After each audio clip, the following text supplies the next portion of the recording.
একে একে একে একে জিজ্ঞেস করুক, আমি যাবো। I take all the questions.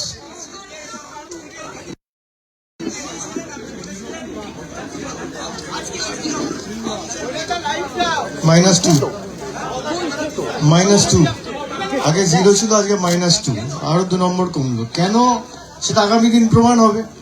আমি যেটা বারবার বলেছি যে সময় নষ্ট, তাদেরও সময় নষ্ট যারা ইডির দপ্তরে কাজ করছে, তাদেরকে আমি দোষ দিই না। তারা তাদের কাজ করছে, তাদের ডিউটি পালন করছে, তাদের কর্তব্য পালন করছে। রাজনৈতিক প্রভুদের খুশি করতে তাদের অনেক সময় অনেক কাজ ইচ্ছার বিরুদ্ধে গিয়েও করতে হয়। আমি কোন রকম কোনো তদন্তকারী সংস্থার কোনো কর্মীকে কোনো দোষ দিই না। আমি সিবিআই দপ্তরে যখন গেছি একই কথা বলেছি, এবং আজও ইডি দপ্তরের বাইরে দাঁড়িয়ে একই কথা বলছি। এই যে 9 ঘন্টা 9.5 ঘন্টা জিজ্ঞাসাবাদ, তার নির্যাস হচ্ছে 0। আগে 0 বলেছিলাম, আজকে -2 বলছি। আবার পরের দিন যদি ডাকে -4 হবে। যত ডাকবে তত মাইনাসে যাবে। এবং যারা রাজনৈতিকভাবে লড়তে পারে না, তারা তদন্তকারী সংস্থার অপব্যবহার করে রাজনৈতিক জমি ফিরে পাওয়ার যে মরিয়া চেষ্টা, তাদের জেনে রাখা উচিত যে ধূপগুড়ি নির্বাচনে হেরে যাওয়ার পর যদি ভাবে আমাকে ইডি দিয়ে ডাকিয়ে ধূপগুড়ি পুনরুদ্ধার হবে, তা সারা জীবনেও হবে না। বা পঞ্চায়েতের ফল উল্টে যাবে, সেটা উল্টাবে না। তৃণমূল যেমন 20টা জেলা পরিষদ নিরঙ্কুশভাবে একা লড়ে মানুষের ভালোবাসা সমর্থনকে পাথেয় করে লড়াই করে জিতেছে, আগামী দিন এই মানুষের জনসমর্থন আরো বাড়বে। ধূপগুড়ি যেটা বিজেপির জেতা আসন ছিল 2021 সালে, আজ থেকে ঠিক 2 বছর আগেও বিজেপি যেখানে ভালো ফল করে প্রায় 4,500 ভোটে যে আসনটি জিতেছিল, সেই আসনটা তৃণমূল কংগ্রেস তাদের থেকে ছিনিয়ে নিয়েছে প্রায় 4,400 ভোটে। সুতরাং এইসব যারা যত করবে, তৃণমূল কংগ্রেসের প্রতি মানুষের জনসমর্থন বাড়বে। বলুন।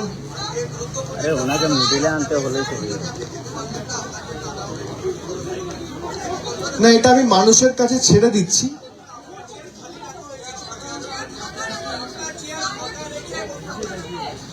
আমি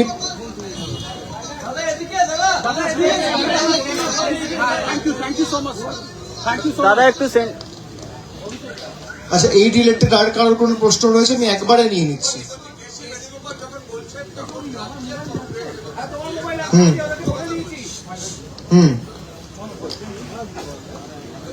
আমি প্রথমেই বলি যে আপনারা জানেন যে বম্বেতে শেষ যে বিরোধী দলের বৈঠকটি হয়েছিল, সেখানে একটা সমন্বয় কমিটি বা সিট শেয়ারিং বা কোঅর্ডিনেশন কমিটি তৈরি হয়। সেখানে তৃণমূল সহ 14টা দলের প্রতিনিধির জায়গা হয়েছিল এবং 14 জন প্রতিনিধি নিয়ে সে কমিটি তৈরি হয়েছিল। আমি একজন প্রতিনিধি ছিলাম। সেই কমিটিতে আমার দলের তরফ থেকে আমার নাম মনোনীত করা হয় এবং সব দল ছেড়ে দিয়ে বেছে বেছে কাকে ইডি নোটিশ দেওয়া হলো, আমাকে। যাই হোক, দিয়েছে, ভালো করেছে, কোনো অসুবিধা নেই। কিন্তু কবে দিল? যেদিনকে বৈঠক রয়েছে। বৈঠক রয়েছে 4টের সময় দিল্লিতে। মানে সে বৈঠক যদি আমি পৌঁছাতে চাই বা বৈঠকে যদি আমি অংশগ্রহণ করতে চাই, আমাকে 2টোর মধ্যে দিল্লি পৌঁছাতে হবে। আর আমাকে ইডির কলকাতা অফিসে ডেকে পাঠালো একই দিনে সকাল 11:30। 13 তারিখ না ডেকে যদি 14 তারিখ ডাকতো, আমি বৈঠক করতে পারতাম। যদি 12 তারিখ ডাকতো, আমি বৈঠকে থাকতে পারতাম। যদি 15 তারিখ ডাকতো বা 16 তারিখ ডাকতো, আমি বৈঠকে থাকতে পারতাম। কিন্তু আজকে ডাকার ফলে এটা স্পষ্ট যে ভারতীয় জনতা পার্টি দেখে দেখে কোন রাজনৈতিক দলের প্রতিনিধিকে আটকেছে, বেছে বেছে তৃণমূল কংগ্রেসের প্রতিনিধিকে আটকেছে। তার মানে এটা স্পষ্ট যে ইন্ডিয়া জোট বা এই সমন্বয় কমিটি বা বিরোধী জোট গঠনে তৃণমূল কংগ্রেসের ভূমিকা কি, এবং শুধুমাত্র তৃণমূল কংগ্রেসকেই এরা রুখতে চায় তদন্তকারী সংস্থার নামে সামান পাঠিয়ে, নোটিশ পাঠিয়ে। এটা কার্যত আজকে আরেকবার স্পষ্ট হয়ে গেল। সিনিয়র নেতৃত্ব যারা আজকে মিটিং এ ছিলেন, শরদ পাওয়ার থেকে শুরু করে, সঞ্জয় রাউত থেকে শুরু করে, কেসি বেণুগোপাল থেকে শুরু করে, আমি সকলকে নতমস্তকে বিনম্র চিত্তে আমার কৃতজ্ঞতা ধন্যবাদ জানাচ্ছি এবং মানুষের কাছে ছেড়ে দিচ্ছি যে যারা রাজনৈতিকভাবে লড়াই না করতে পেরে তদন্তকারী সংস্থার অফিসারদের কাজে লাগিয়ে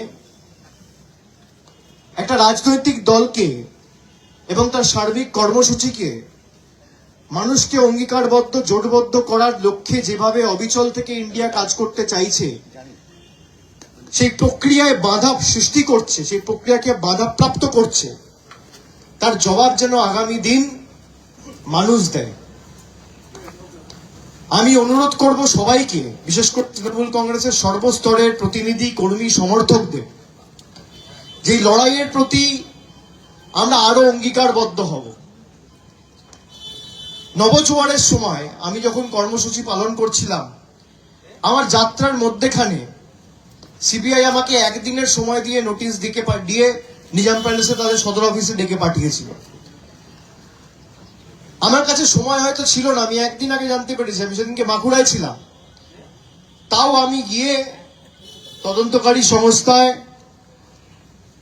গিয়ে সঠিক সময়ে পৌঁছেছি। খুব সম্ভবত আমাকে 20 তারিখ ডেকে পাঠিয়েছিল আর নোটিশটা সার্ভ করেছিল 18 তারিখ বিকেলে। আর আমি সেদিন গেছিলাম বাঁকুড়ায়। আমি সঙ্গে সঙ্গে কলকাতায় ফিরে এসে পরের দিন নিজাম প্যালেসে গেছি। সেখানেও প্রায় 9 ঘন্টা 9.5 ঘন্টা আমাকে জিজ্ঞাসাবাদ করা হয়েছে। সেখানেও সকাল 11টায় গেছিলাম আর প্রায় 9টা 9:30টায় আমাকে ছাড়া হয়েছিল। যে গিয়ে আবার নবজোয়ার কর্মসূচি যোগদান করলাম, তদন্তকারী সংস্থার সামান কমপ্লাই করে 4 দিন পর আমার সঙ্গে সঙ্গে ইডি নোটিশ পাঠালো। আমি একবারের জন্য তখনই খালি বলেছিলাম যে আমি, যেহেতু সামনে পঞ্চায়েত নির্বাচন এবং 8ই মে পঞ্চায়েত নির্বাচন ঘোষণা হয়ে গেছিল, আমি বলেছিলাম যে আমাকে পঞ্চায়েতের পর আপনারা ডাকুন, আপনারা যখন ডাকবেন আমি যাব।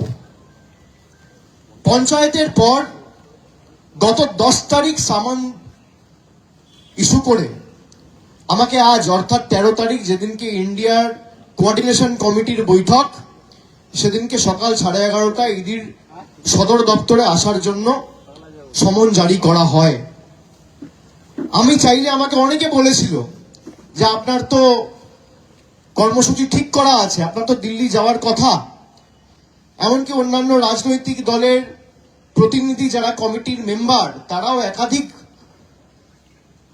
সহকর্মীরা আমার সাথে ফোনে যোগাযোগ করে, ফোনে কথা হয়।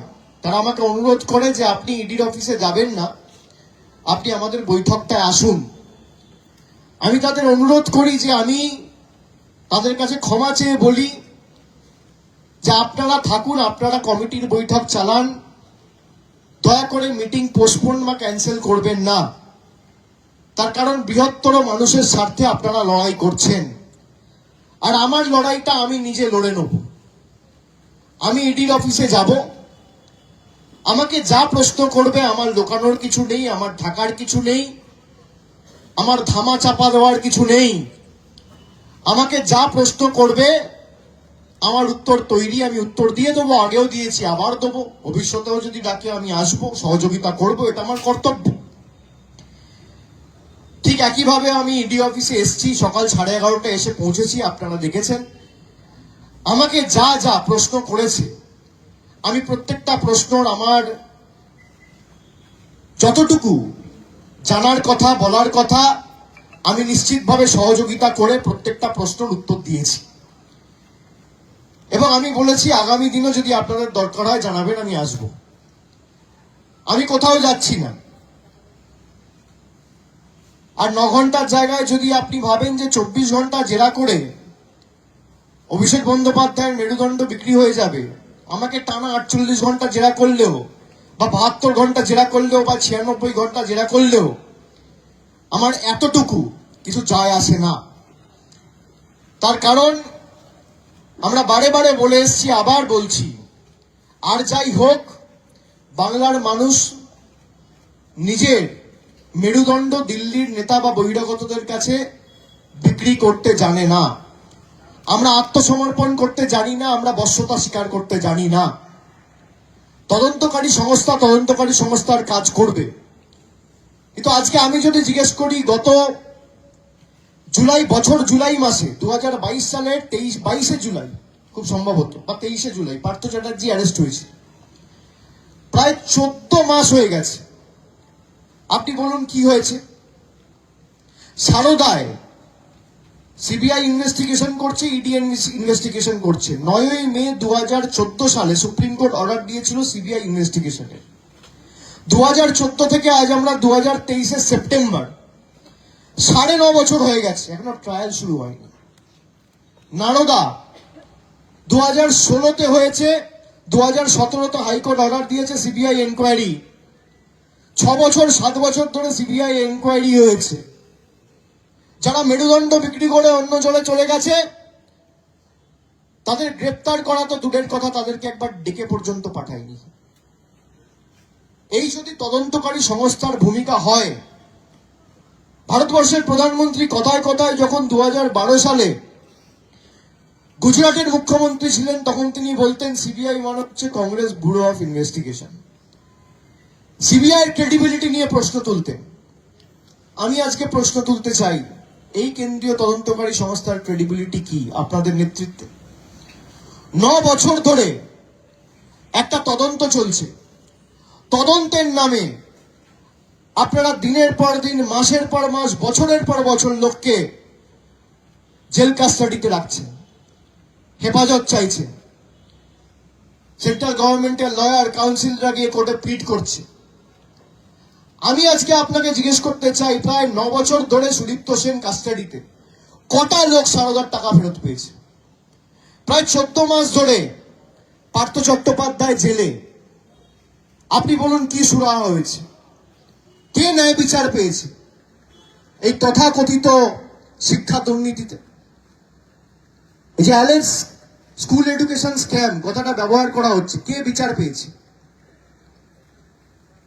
আমাদের কাছে এটা অত্যন্ত বেদনাদায়ক, দুর্ভাগ্যজনক যে যাদেরকে টিভির পর্দায় ক্যামেরার সামনে হাত পেতে ঘুষ নিতে দেখা যায় বা টাকা নিতে দেখা যায়, তাদের জন্য কোনোদিন হাইকোর্ট মন্তব্য করে না যে এদেরকে ডাকা হচ্ছে না কেন।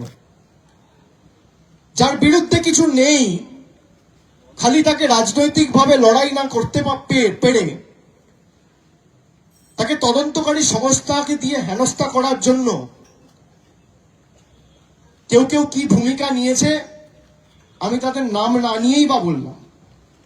মহামান্য বিচারপতির একটা নির্দেশ ছিল যে অভিষেক বন্দ্যোপাধ্যায়কে ডেকে পাঠান। তদন্তকারী সংস্থা ডেকেছে, আমি এসছি, কোঅপারেট করেছি।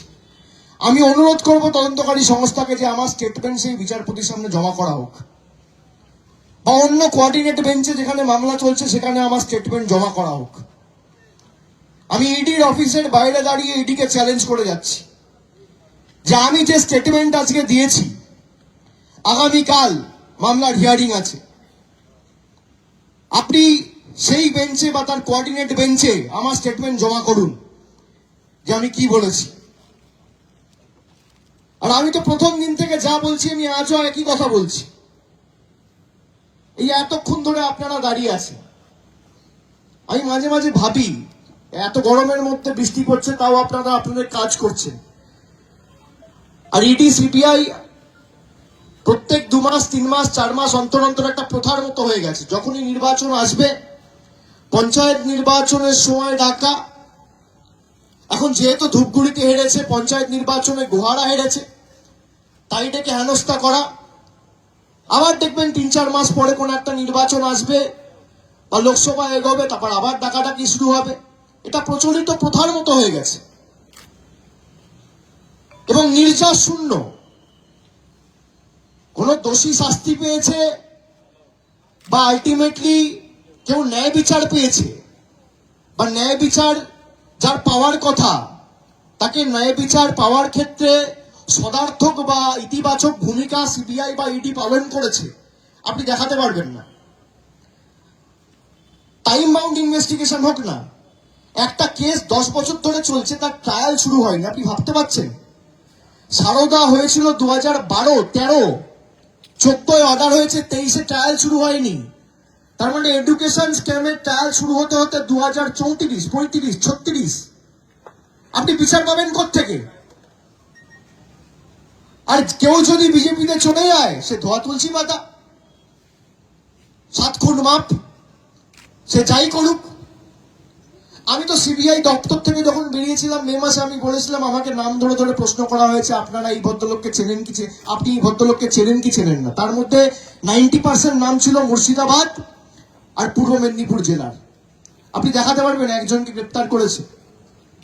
এডুকেশন স্ক্যাম যদি হয়ে থাকে, কাদের মারফতে কোন এজেন্টরা কার অব্দি টাকা পৌঁছেছে এবং কি করে মেধাবী ছাত্রছাত্রীরা তারা কর্মে যোগদান করতে পারে, সেটা সুনিশ্চিত করা উচিত ইডি সিবিআই এর। আপনি দেখুন, কোনো তদন্তের সুরাহা হয় না, কোনো তদন্তের আলটিমেটলি একদম গভীরে পৌঁছে জাস্টিস সার্ভ করা আজ পর্যন্ত সিবিআই ইডি করতে পারেনি। সেই কারণে ইডির কনভিকশন রেট আজকে 0.48%, মানে 8%-এর নিচে। 0.48% কনভিকশন রেট। তার কারণ প্রত্যেকটা মামলা, প্রত্যেকটা রাজনৈতিকভাবে উদ্দেশ্য প্রণোদিতভাবে মামলার তদন্ত চলছে। রাজনৈতিক প্রতিহিংসা চরিতার্থ করতে তদন্তকারী সংস্থাকে ব্যবহার করা হচ্ছে।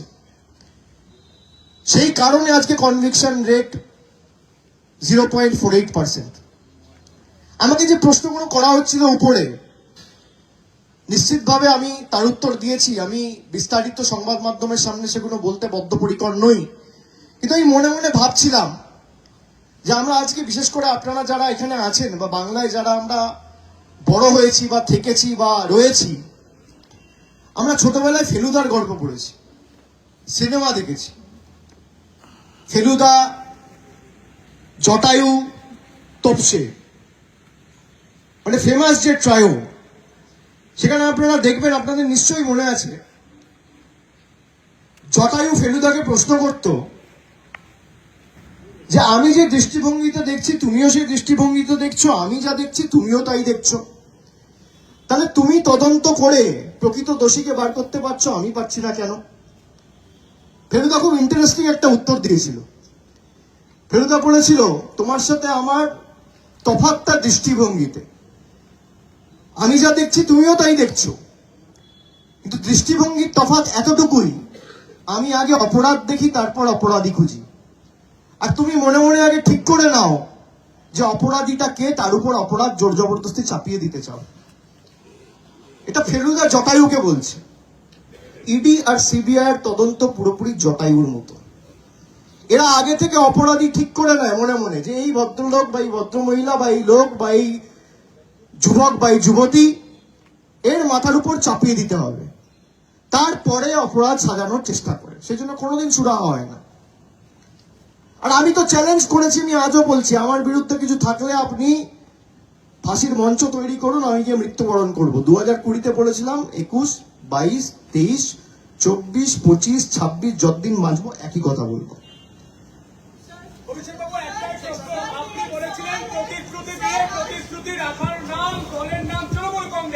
আপনি 1 বছর আগে এসএলএসটি চাকরি প্রার্থীদের প্রতিশ্রুতি দিয়েছিলেন, আজও তারা রাস্তায়। 2016 আপনি ছিলেন সেই মিটিং এ? আপনি ছিলেন? আপনি ছিলেন সেই মিটিং এ? আপনি ছিলেন সেই মিটিং এ? তারা বলেছে আমি প্রতিশ্রুতি দিয়েছি আমি চাকরি দেবো, আমি চাকরি দেওয়ার অথরিটি। আপনি সাংবাদিকতা করেন, আপনার এতটুকু বুদ্ধি নেই চাকরি দেওয়ার অথরিটি আমি? মিটিং করেছি মানে প্রতিশ্রুতি দিয়েছি? আমি প্রতিশ্রুতি দিলে, শুনুন, আমি প্রতিশ্রুতি দিলে সামনাসামনি দিই, সংবাদ মাধ্যমের সামনে দিই। ধূপগুড়িতে প্রতিশ্রুতি দিয়েছিলাম, পালন হয়েছে? পালন হয়েছে? আপনি, আমি বলেছিলাম ডবল ডবল চাকরি? চাকরি হচ্ছে না? আপনি তাহলে বাংলায় চাকরি করছেন থেকে? আপনার চ্যানেল গুজরাটে কেন খুলতে পারেনি? গুজরাটে চাকরি নেই, বাংলায় সংবাদ মাধ্যম খুলেছেন কেন? বাংলায় চাকরি আছে বলে চাকরি পেয়েছেন। রিপাবলিক বাংলা, রিপাবলিক গুজরাটি হয়নি কেন? রিপাবলিক মধ্যপ্রদেশ হয়নি কেন? যেদিনকে হবে সেদিনকে কথা বলবেন। বাংলায় সুযোগ রয়েছে, বাংলায় সুযোগ রয়েছে বলে আপনি চাকরি পাচ্ছেন, ঠিক আছে? এক সেকেন্ড আমি বলবো সবাইকে। এক সেকেন্ড সবাই একটু।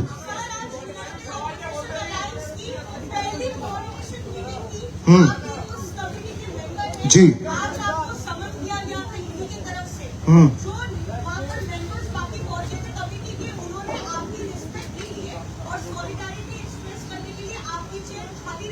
जी जी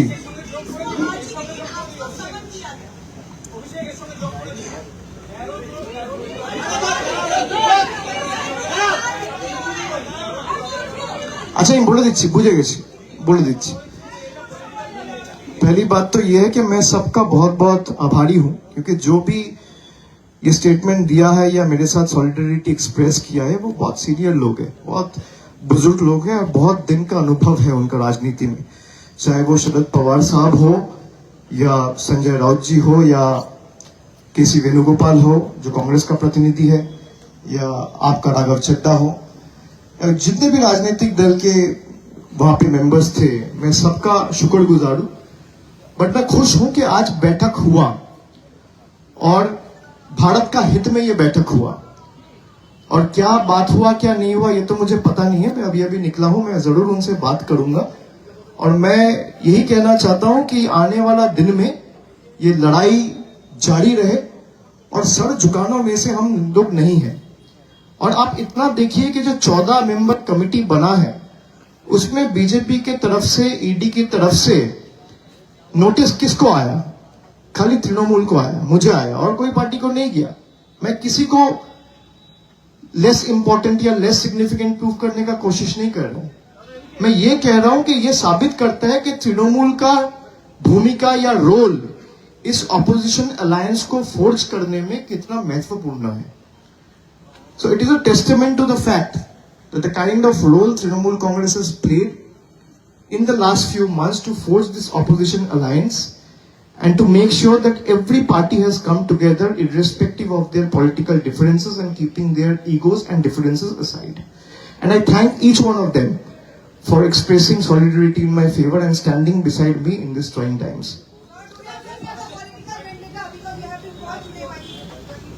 Otherwise, they would have called me tomorrow. I'm not going anywhere. See, I could have taken this excuse of going to Delhi and skip today's summon. But I am someone who is committed to the principles of accountability and transparency of politics.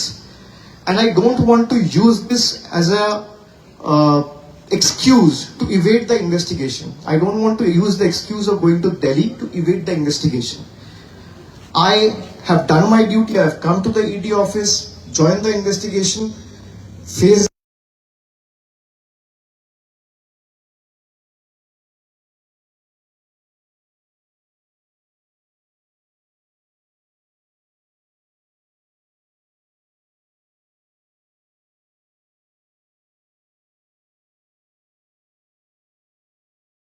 the questions, answered to the best of my abilities to the questions that were asked to me. And eventually I've also assured them that every time they called me, I will come and answer and cooperate with the probe and invest my understanding and abilities.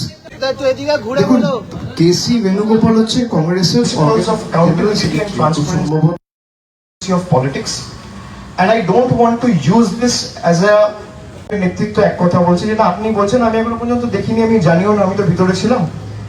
আমি তদন্তকারী সংস্থার অফিসারদের সাথে তদন্তের সহযোগিতা করে আমার সীমাবদ্ধ এখতিয়ার অনুযায়ী চেষ্টা করেছি। বাইরে কি হয়েছে কিনা হয়েছে আমি জানি না, যদি এটা হয়ে থাকে এটা তাদের দলের অভ্যন্তরীণ, কি বলতে পারি, তারা যদি তাদের পার্টির লিডারশিপকে ডিফাই করে, আমার কিছু করার নেই। এতে কংগ্রেসের দলীয় শৃঙ্খলা কোথায় সেটা কংগ্রেস ন্যায় বিচার করুক, আমি কি বলতে পারি। যদি তৃণমূলের হতো তাহলে আমি উত্তর দিতে পারতাম, তৃণমূলের তো হয়নি। সিপিএম এর হলে সিপিএম উত্তর দেবে, কংগ্রেসের হলে কংগ্রেস উত্তর দেবে। বিরোধীরা তীব্র কয়েকদিন আগে আপনি ইডির তরফে একটা প্রেস রিলিজ জারি করা হয়েছিল, একটা কনফিউশন তৈরি হয়েছে যে আপনি সিইও লিপস এন্ড বাউন্স, এটা কনফিউশন একটু ক্লিয়ার করে দিন। এক, দ্বিতীয়, এই বিষয় নিয়ে আমি বলছি, আমাকে যা প্রশ্ন করেছে আমি ভিতরে উত্তর দিয়ে এসেছি, এবং যেহেতু আমি উত্তরগুলো দিয়েছি, আমি এই বিষয় নিয়ে কোনো মন্তব্য সাংবাদিকদের সামনে করব না। আমি এখনো ওই পদে আছি, এবং আমি আবার দায়িত্ব নিয়ে বলছি, আপনাদের মধ্যে বেশ কিছু সংবাদ মাধ্যম এমন করে একটা হাওয়া তৈরি করছেন যে লিপস এন্ড বাউন্সে এসএসসি দুর্নীতির টাকা ঢুকেছে। 10 পয়সা প্রমাণ করুন, 10 পয়সা প্রমাণ করতে হবে। আমি দায়িত্ব নিয়ে বলছি, 10 পয়সা। কারণ একই প্রশ্ন, এই লিপস এন্ড বাউন্সের আজকে যে প্রশ্নগুলো করা হয়েছে, আমাকে 2 বছর আগে একই প্রশ্ন করা হয়েছে। একই প্রশ্ন আপনি কয়লা দুর্নীতিতে করছেন, একই প্রশ্ন আপনি ক্যাটেল স্ক্যামে করছেন, একই প্রশ্ন আপনি এসএসসি স্ক্যামে করছেন। মানে আপনারা দেখাতে চাইছেন যে প্রসিডস অফ ক্রাইম, একটাই টাকা 3টে কেসে জড়িত। এটা তো হতে পারে না। একটা সন্তানের 3টে মা হতে পারে না, একজনের গর্ভ থেকেই তো জন্মাবে। এটা তেমনই ব্যাপার। আপনি একটা পেমেন্ট বা একটা ট্রানজাকশন, সেটা আপনি কখনো কয়লায় করাতে চাইছেন, কখনো গরুতে করাতে চাইছেন, কখনো এসএসসিতে করাতে চাইছেন। So basically it's like shooting in the dark, ঢিল বেড়ে দেখা, যেটা আমরা বাংলায় বলি। কিন্তু 10 পয়সার দুর্নীতি আমি আজও বলছি, এটিকে প্রমাণ করতে হবে, এবং যদি প্রমাণ করতে চায় তাহলে ট্রায়াল শুরু করতে হবে। যে তদন্তকারী সংস্থা 10 বছরে একটা ট্রায়াল শুরু করতে পারে না, তার ক্ষমতা বা তার দক্ষতা বা সে কতটা পরীক্ষিত, সেটা নিয়ে বড় একটা প্রশ্নচিহ্ন রয়েই যায়।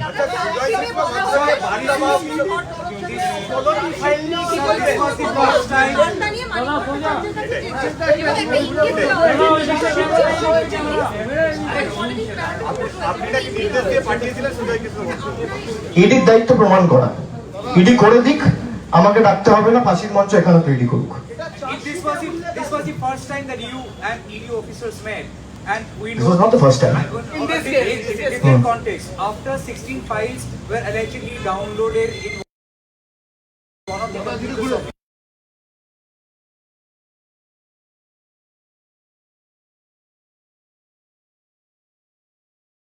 your office, did they issue any explanation as they met you in person?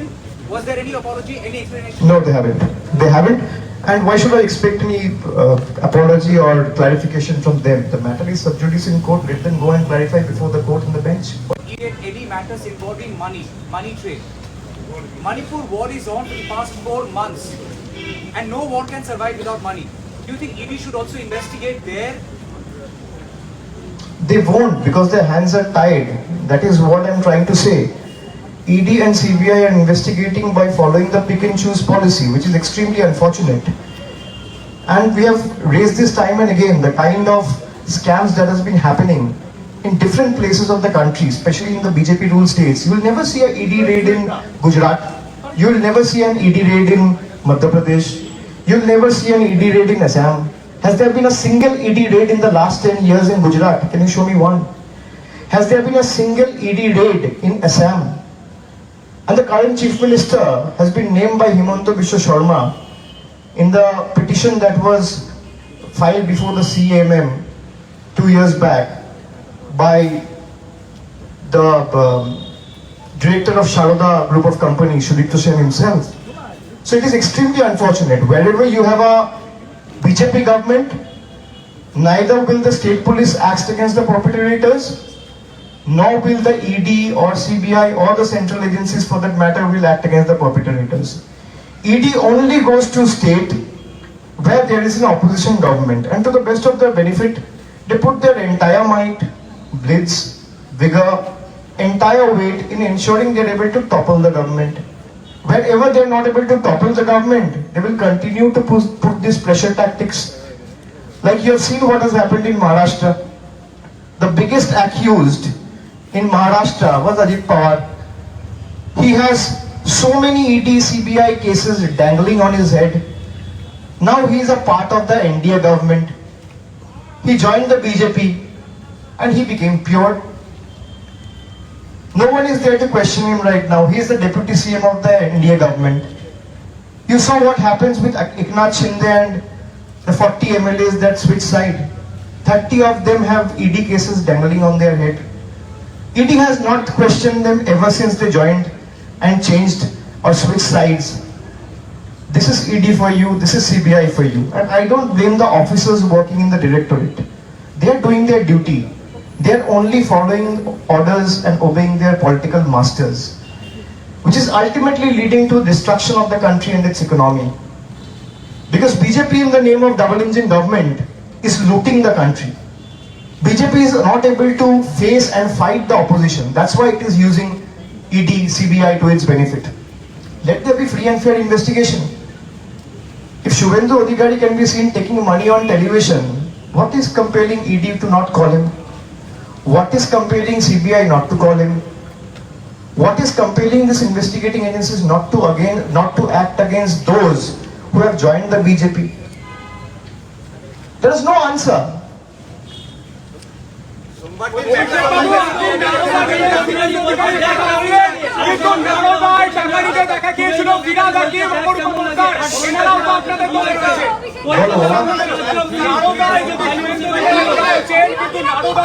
আমি আমাদের দলের যারা আছে সবাইকে অ্যারেস্ট করা হোক, শুভেন্দু অধিকারীকে দিয়ে শুরু করা হোক। আমি টুইট করেছি, দেখে নিও।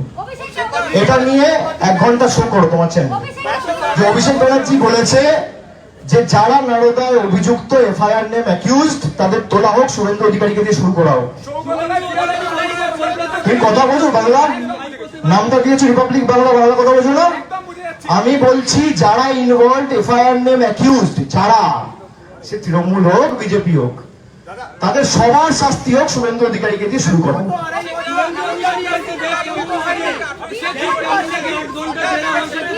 এত কথা একজন করে বলো না, শুনতে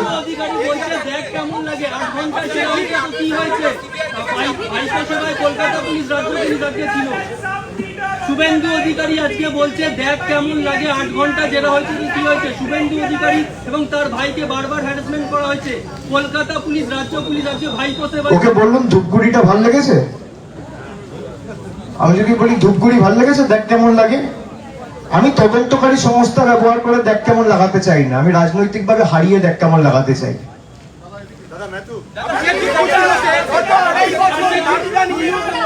अभिषेक जी, कुछ दिनों से आपका जो कार्यक्रम है वो डेस्टिनेशन टारगेट किया जा रहा है। नौजवान में हम लोगों ने देखा, आज भी हम लोगों ने देखा, और आने वाले समय में आपने दिल्ली चलो का आह्वान किया है। आपको लगता है कि 2 या 3 अक्टूबर को जब दिल्ली चलो का आह्वान होगा, उस समय भी आपको नोटिस की जा सकती है, बुलाई जा सकता है? वो तो कह नहीं सकते, लेकिन अभी तक तो परमिशन ही नहीं मिला है। हम लोग तो अप्लाई कर चुके हैं, 2-3 चिट्ठियां भी भेज चुके हैं उसका फॉलोअप करने के लिए। उसका भी कोई रिप्लाई अभी तक आया नहीं है। पर खैर, फिर भी 2 तारीख दिल्ली तो हम जाएंगे, और जो लोगों का हित में हम लोग को काम करने का फैसला हम लोग ने लिया है, अगर वो बुलाएगा देखी जाएगी। और मैं तो कहा हूं, मैं कहीं जाने वाला हूं नहीं, आप जितना बार बुलाएंगे मैं आऊंगा।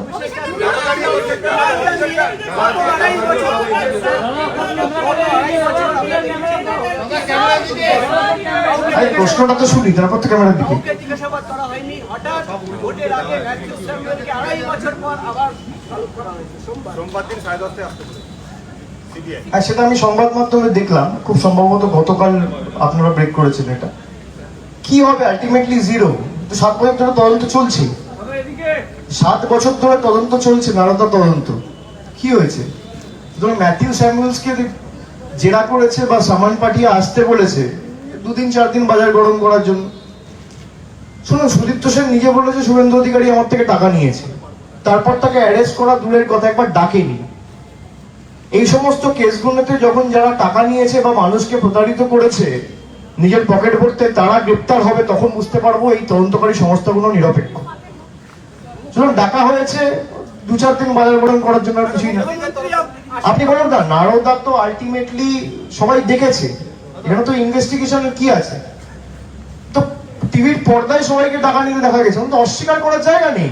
আপনি অস্বীকার করবেন কি করে? আমি একটা কথা বলছি, সেটা ভুল হতে পারে বা ঠিক হতে পারে। আপনি একটা কথা বলছেন, সেটা ঠিক হতে পারে, ভুল হতে পারে।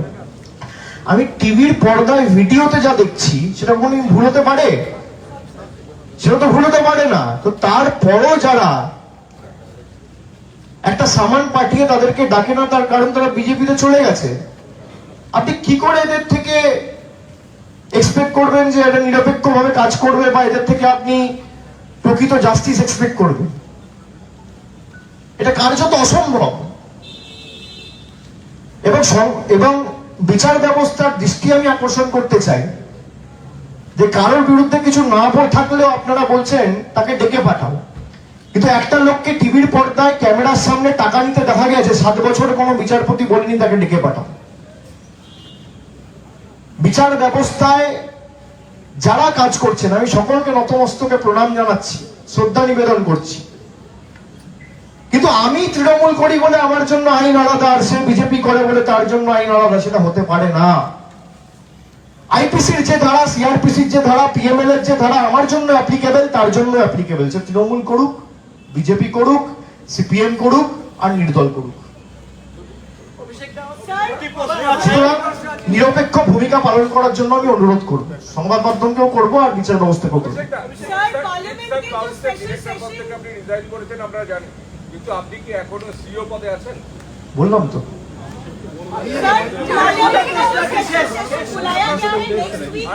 जी सॉरी, पार्लियामेंट का जो स्पेशल सेशन बुलाया जी। गया है नेक्स्ट वीक, उसमें जो बिजनेस दिया गया है उसमें कहा गया है कि वो बिल राज्यसभा में लाया जाएगा जिसमें चीफ जस्टिस ऑफ इंडिया को एक्सक्लूड किया जाएगा सिलेक्शन प्रोसेस से, जिसे सेंट्रल इलेक्शन कमीशन की अपॉइंटमेंट होती है, वो मेंशन किया गया है, स्पेशल सेशन में लाया जा रहा है bill. How do you react to that?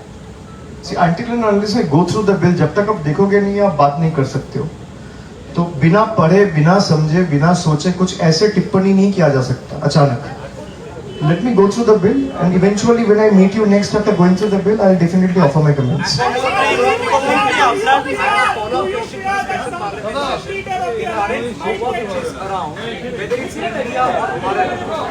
This is nothing, I'm telling you, this is just a distraction orchestrated by the BJP to divert and shift attention from the pertinent issues. Like price rise. I've been saying this time and again. This entire India versus Bharat narrative and the discourse that BJP is trying to create, they are just trying to create it to make sure that the population or the populace at large is engaged in this debate and they ignore the more pertinent issues in the country, like price rise, like inflation, like communal hatred, like India's economy in shambles. These are the more like border disputes. China has released a map which has subsumed almost 95% of Arunachal Pradesh. Is BJP discussing? They boast about nationalism, that they are the biggest nationalist in the country. Have you seen the Prime Minister uttering a word? They are not uttered a word. And this is the same government who gave an affidavit 4 years back before the Supreme Court that we cannot change the name of India to Bharat. Now they are very conveniently using Bharat just because opposition alliance have been named as India. What they don't realize is if 37% of the country has voted in favor of BJP, 63% of the country, you call it Bharat, you call it India, you call it anything you want. But the fact remains that 63% of the country, and this number will go bigger and higher in the days to come, have voted against you and will continue to vote against you. Will opposition recall the issue of Manipur once again, be it Bharat or be it India? In India's Manipur and in Bharat Definitely. Whatever is happening in Manipur is extremely unfortunate and we will definitely take it up. Our Chief Minister has written to the Home Minister when the incident started, when the entire hue and cry and the kind of torture that was unleashed on the people of Manipur actually unfolded, and we will definitely take it up in the next session as well if we are being given the proper opportunity.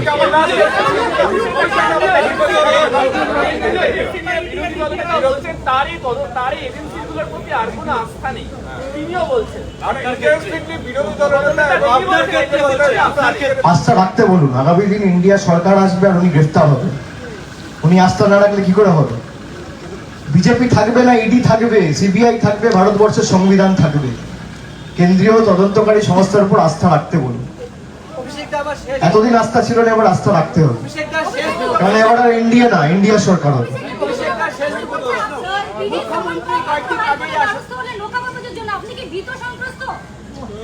আপনার চ্যানেলের নাম কি? Bangla hunt. আমি প্রথমত হাইকোর্টের দ্বারস্থ হইনি, কবর চেয়ে। কালকে কেসটার হিয়ারিং ছিল, কেসটা ফাইল হয়েছে 3 মাস আগে। আপনারা না জেনে খবর করেন। কালকের কেসটার শিডিউল্ড হিয়ারিং ছিল, আমাকে নোটিশ পাঠিয়েছে 10 তারিখ, আর লাস্ট উইক এই ডেটটা ঠিক হয় যে 12 তারিখ হিয়ারিং হবে। আমি আলাদা করে কালকে অ্যাপ্লিকেশন ফাইল করিনি, আমি আলাদা করে গতকাল পিটিশন ফাইল করিনি। আর আমি ভীত সন্ত্রস্ত নেই, আমার রাইট। আমি কোর্টে যাবো না আপনি বলছেন? কোর্টে গেলে আমি ভীত সন্ত্রস্ত, আর কোর্টে না গেলে তখন বলে কোর্টে যাচ্ছে না কেন? এত ভয় কিছু না থাকলে কোর্টে যাক। বিরোধীদের তো এই বক্তব্য যে কিছু যদি না থাকে কোর্টে যাচ্ছে কেন? ভীত সন্ত্রস্ত অভিষেক দা শেষ দুটো মানে কি করবো? ওরা ঠিক করে দিক। আমি সিপিএম, কংগ্রেস, বাংলার কংগ্রেস, সিপিএম আর বিজেপি, আমি 3 জনকে অনুরোধ করবো একটা বৈঠক ডাকুন। অভিষেক বন্দ্যোপাধ্যায় কি করলে আপনারা খুশি হবে ঠিক করুন, 1, 2, 3, 4 করে একটা জয়েন্ট বৈঠক করে আমাকে ঠিক করে দিন, আমি তাই করবো। মাতৃত্ব আত্মাগুলো শান্তি পেলে আমি খুশি হব।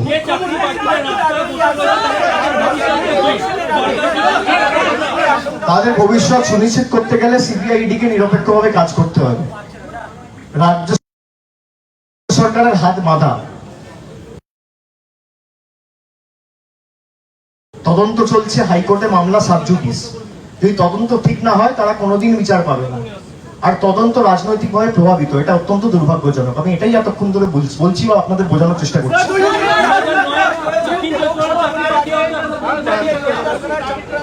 আজকে আপনি প্রায় 9 ঘন্টা ছিলেন, আপনি বেরোনোর পর একই আশঙ্কা প্রকাশ করছেন। এক দ্বিতীয় প্রশ্ন হচ্ছে আমি তো বলছি আমাকে গ্রেপ্তার করুক। প্রথম কেন বলছি গ্রেপ্তার করুক, তার কারণ আমাকে যেই গ্রেপ্তার করবে আমার স্টেটমেন্টটা কোর্টে জমা দিতে হবে। কোর্টে যেই স্টেটমেন্টটা জমা দেবে স্টেটমেন্টটা পাবলিক হবে, দেখুক লোক যে আমি কোন ইনভেস্টিগেশনে গিয়ে কি বলেছি এবং কোথায় আমার বক্তব্যের কি ডিসক্রিপেন্সি রয়েছে। এবং আমি চ্যালেঞ্জ করে যাচ্ছি যে ক্ষমতা থাকলে, আপনার বুকে দম থাকলে আপনি আমায় গ্রেপ্তার করুন।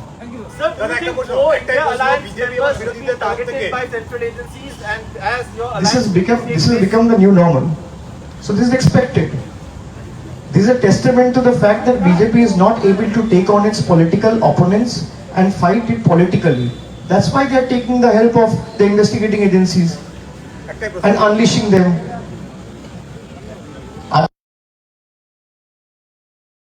Otherwise, why will you use political agencies only in opposition rule states? This is the simple thing I want to understand.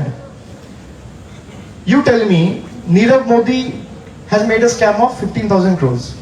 You saw the Hindenburg reports of Adani. You saw how he has flouted the SEBI guidelines. You saw the kind of fake companies that he created in different countries to invest in stocks. What is EDCBI doing? And those scams are to the quantum and volume of 1 lakh crore. 1 lakh. It's not 1 crore, 2 crore. It's not 5 crore, 10 crore. It's 1 lakh crores. And where does Adani stay? He hails from Gujarat. There is no CBI raid in Gujarat. There is no ED raid in Gujarat. There is no, you know about the Mundra port, that, you know, drugs or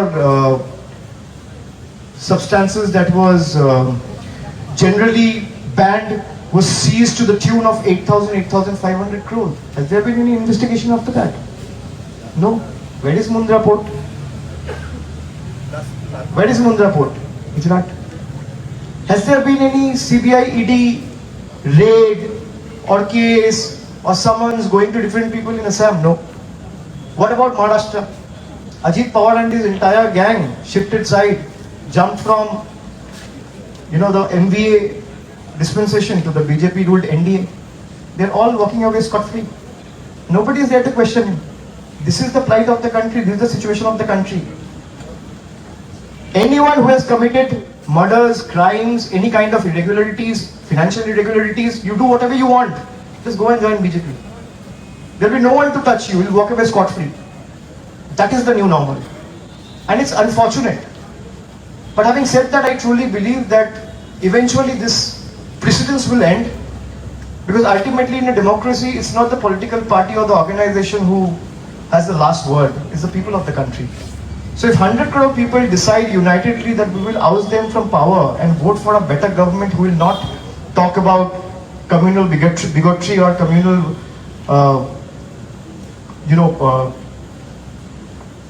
communal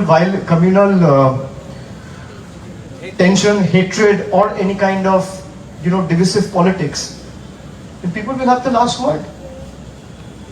In a democracy, ultimately, it's people who decides who will dictate the terms. It's not the political parties or the leaders of the political parties. This is something which the BJP needs to understand, and it's high time. I'm sure you are seeing the videos of Lalit Modi, fugitive Lalit Modi, attending the marriage ceremony of Harish Salve, former Solicitor General, and today he's also part of the panel which is trying to see the possibility of one nation, one vote. Unfortunate, what else can I say? You must have seen Mehul Choksi's red corner notice is cancelled, it's nullified. And he has looted the country to the tune of 20,000 crores. Where does he come from? Again, Gujarat. No CBI, no ED did nothing. You will not see investigating agencies acting on the real financial irregularities. They're only after political witch hunts. They're only after political witch hunting.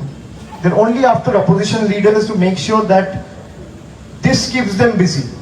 And they're not able to concentrate on politics and play their or do their bit for the bigger role or the bigger battle ahead in 24. But come what may, we as a party or a member of the opposition or a member of the India Alliance, come what may, we will not budge an inch from the fight against these autocratic forces, and we will take it to the, we'll fight to the last drop of our blood in ensuring that they're ousted. Last question. And they are paid back in their own in their own medicine. তিনি রোজ বলছেন মমতা বন্দ্যোপাধ্যায় মন খারাপ হলে দলের মধ্যে মারামারি হলে স্পেনে ঢুকে যান। এই দপ্তর এখান থেকে দিল্লি যান, ব্ল্যাক টি শার্ট পরে যান, মানে সবকটে আমি এটা কি এবার এবিপি ঠিক করবো, আমি টি শার্ট কি পরবো, সাদা পরবো না কালো পরবো? মানে এমনি সবকটে কি মার্ক অফ প্রোটেস্ট বা কিছু মার্ক অফ, আমি সাদা আর কালোই বেশি পরি। কোইন্সিডেন্স বলতে পারো। মমতা বন্দ্যোপাধ্যায় মন খারাপ হলে দলের মধ্যে ঝামেলা হলে উনি স্পেনে ঢুকে যান। দিলীপ ঘোষ বলছেন মমতা দিলীপ ঘোষকে জিজ্ঞেস করুন, ধূপগুড়িতে দেখা যায়নি কোথায় ছিল, প্রচার করেননি?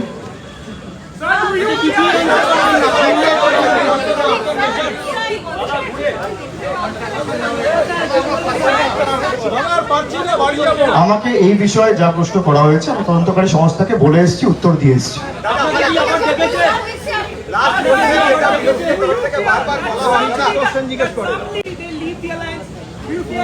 I'm not an astrologer, sir. How can I say?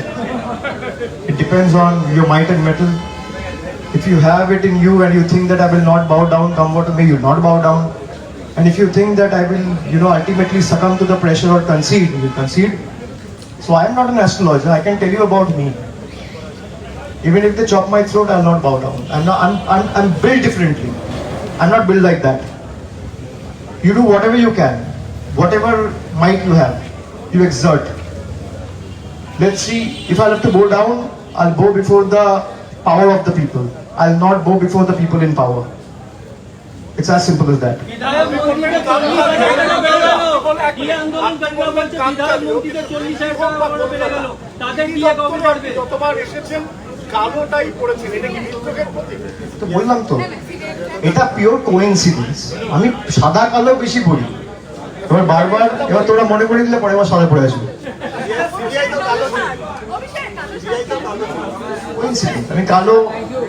আমি কালোই বেশি পড়ি। তোমার আমার যে কটা জায়গায়, যে কোনো জায়গায় গেছি আমি দেখবে সাদা বা কালো আমি বেশি পড়ি, আমি রং কম পড়ি।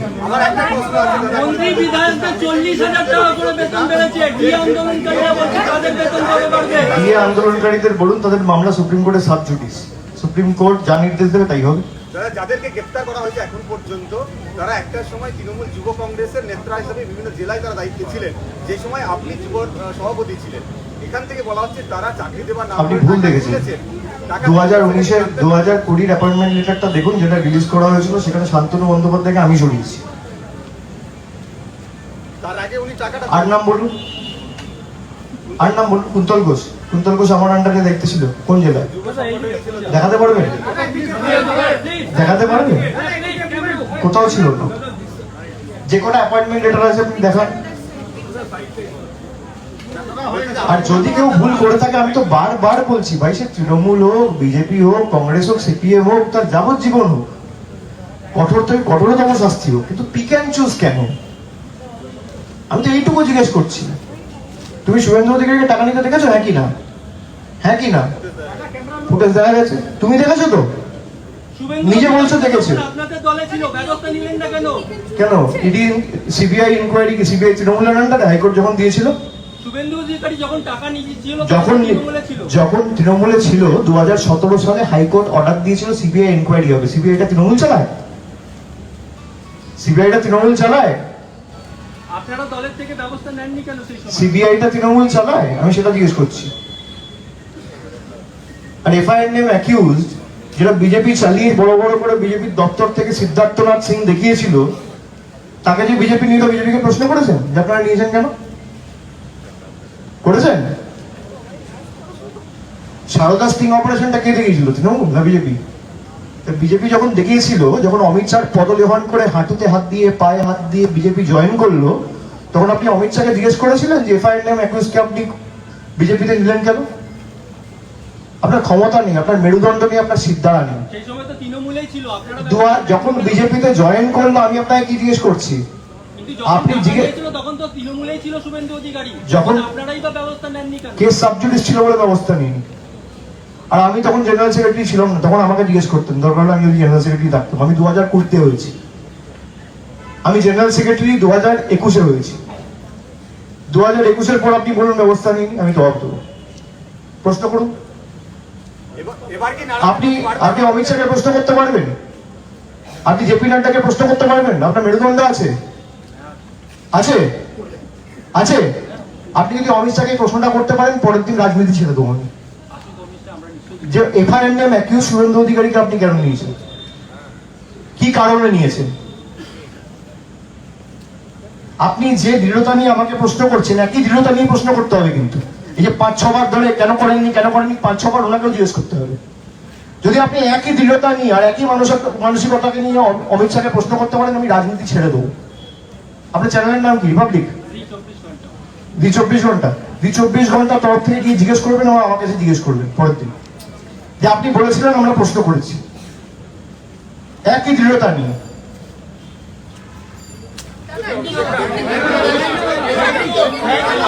হ্যাঁ, তদন্ত ঠিক দিকে এগোচ্ছে না, এগুলো এতদিন তো শুরু হওয়া হতো। আরে 1 মাস 10 দিন 15 দিন ধরে তো তদন্ত হচ্ছে না, তদন্ত চলছে প্রায় 1.5 বছর। 1.5 বছরে কি হয়েছে? আর আপনি 1.5 বছর ছেড়ে দিন, যে তদন্ত 10 বছর ধরে চলছে তার কোনো শুরু হয়নি। আর ট্রায়াল না শুরু হলে আপনি কি করে বিচার পাবেন? ট্রায়াল না শুরু হলে আপনি তো বিচারই পাবেন না। আমি বললাম সেটা নিয়ে কোর্টে অলরেডি মামলা হয়েছে, ম্যাটার সাবজুডিস, সে নিয়ে আমি কিছু বলতে চাই না। আর এই বিষয়ে তদন্তকারী সমস্ত অফিসাররাও আমার সাথে কোনো রকম কোনো আলোচনা বা কথা বলেন। সুজয় কৃষ্ণ বক্ত কালীঘাটের কাকু, তার একটা বক্তব্য ইন্টারভিউ প্রকাশনে হচ্ছে, তিনি ওখানে বলছেন যে অভিষেক বন্দ্যোপাধ্যায় আমার বস এবং তাকে কেউ ছুঁতে পারবে না। এইটার ব্যাখ্যা যে বলেছে তাকে জিজ্ঞেস করুন। আপনার নাম? আমার নাম করেছে, কিন্তু যে বলেছে ছুতে পারবে না, এই যে ঢুকে বেরিয়ে এলাম, ছুতে পারলো? ব্যাখ্যাটাই অবধি থাক। আমি তো এড়িয়ে যাচ্ছি না, আমি তো পালিয়ে যাচ্ছি না, আমি তো পাশ কাটিয়ে পালিয়ে যাচ্ছি না। আমি তো বলছি আমাকে যতবার ডেকেছে আমি এসেছি। আগের বছরই সেপ্টেম্বর মাসে এখানে এসেছিলাম। কম করে সিবিআই ইডি অফিসে আস্তে আস্তে আপনাদের সবার সাথে দেখা তো হয় 2 মাস 3 মাস অন্তর অন্তর। প্রচলিত প্রথা হয়ে গেছে, আবার 2 মাস পর ডাকবে, 10 দিন পর ডাকবে, 3 মাস পর ডাকবে, আবার আসবে। আপনি একটা কথা বললেন যে নিশ্চিত সুজয় ভদ্রের বিরুদ্ধে যা আছে প্রমাণ দিক, কোর্টে কেস চলবে এবং কোর্টে চলছে, বিচারাধীন, নিশ্চয়ই রাজনৈতিক।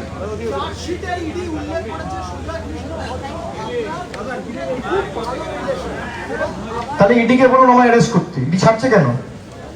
আর ইডি আমার বিরুদ্ধে এভিডেন্স থাকলে কোর্টে জমা দিচ্ছে না কেন? কোর্ট তো চাইছে যে তুমি, তোমার কাছে কি টেল রয়েছে কোর্টে জমা দাও। ইডিকে কে বারণ করছে? আমি তো ইডি চালাই না। আমি তো ইডির দপ্তরের বাইরে দাঁড়িয়ে ইডির অফিসারদের চ্যালেঞ্জ করে যাচ্ছি, আমার বিরুদ্ধে কিছু থাকলে কোর্টে জমা দিন। কেউ তো বারণ করছে না। আর কোর্টে যদি জমা দেয়, কোর্ট তো আমাকে কোনোদিন কোন রকম কোন রক্ষা কবচ দেবে না আমার বিরুদ্ধে যদি কিছু থাকে। সুপ্রিম কোর্টে ক্ষমা চাইতে হয়েছে ইডিকে, এলওসি করেছে বলে। এই ইডিকে সুপ্রিম কোর্টে গিয়ে ক্ষমা চাইতে হয়েছে। আর খুব সাম্প্রতিককালের ঘটনা, 2 বছর 4 বছর আগের না, 2 মাস আগের ঘটনা। আমার বিরুদ্ধে কিছু থাকলে তুমি কোর্টে জমা দাও, কে বারণ করেছে? আমাকে অ্যারেস্ট করো। এই 4 বছর ধরে এই নিয়ে কবার এলাম আমি 5 বার এলাম, আমার স্ত্রী 4 বার এসছে, 9 বার ইডি সিবিআই মিলিয়ে 2 বছরে। আমি তো এড়িয়ে যাইনি। তোমাদের আগ্রহ রয়েছে অভিষেক বন্দ্যোপাধ্যায়কে অ্যারেস্ট করবে না কেন? আরে ভাই, যেটা বলছো সেটা ওদেরকে বলো, ইনফ্লুয়েন্স করে তোমরা কোর্টে জমা দাও। দুধ কা দুধ, পানি কা পানি। অভিষেকটা আপনি কি মনে করছেন 2024 আসছে সিবিআই এর তৎপরতা আরো এই একই প্রশ্ন করে যাচ্ছে আমার সঙ্গে। আসছি, থ্যাংক ইউ, টাটা, সবাই সাবধানে বাড়ি যাও। Many thanks.